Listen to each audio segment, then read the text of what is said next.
ધોરાજી તાલુકામાં ખેડૂતો સાથે 31 લાખથી પણ વધુની છેતરપિંડીનો આરોપ લાગ્યો। ખેડૂતોને ઊંચા ભાવની લાલચ આપી અને વેપારી તાળા મારી ફરાર થયાનો આરોપ।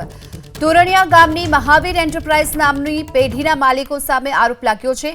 તોરણિયા અને મોટી મારડના ખેડૂતોના લાખો રૂપિયા અટવાઈ પડ્યા। ઘઉં, સોયાબીન, તુવેરની ખરીદી કરી અને વેપારી રૂપિયા ચૂકવ્યા વગર જ રાતોરાત ગાયબ થઈ ગયો। પાકની ખરીદીના બદલામાં ખેડૂતોને માત્ર એક કાચી ચિઠ્ઠી આપવામાં આવતી હતી અને સહીવાળા ચેક આપવામાં આવ્યા। ખેડૂતોએ ધોરાજી પોલીસમાં વેપારી સામે ફરિયાદ નોંધાવી છે। ધોરાજી પોલીસે છેતરપિંડીની ફરિયાદ નોંધી તપાસ હાથ ધરી।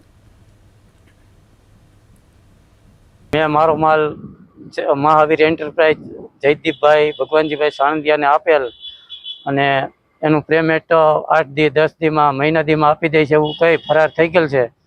અને અમારા ગામના ઘણા મારા સાથે ખેડૂતો છે એનું પણ એવી રીતે થઈ ગયું છે। તો એ પૈસા અમને આજે આપે તો અમે બિયારણ, ખાતર અને મજૂરી આપી અને ફરીથી વાવેતર કરી શકીએ। અત્યારે વાલા સેમડી ગોડાઉનમાંથી મારા ઘઉં જોખી ગયો છે। જયદીપ ભગવાનજી ચાણંદિયા મહાવીર એન્ટરપ્રાઇઝની પેઢી ચલાવતો હતો તોરણિયામાં। અત્યારે એ પેઢીનું બધું કંઈ છે નહીં।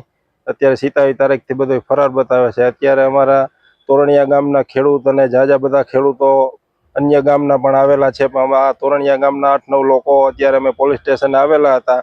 સાહેબે અમને બધું આશ્વાસન આપ્યું કે ભાઈ તમારું કાયદેસર કાર્યવાહી થાય।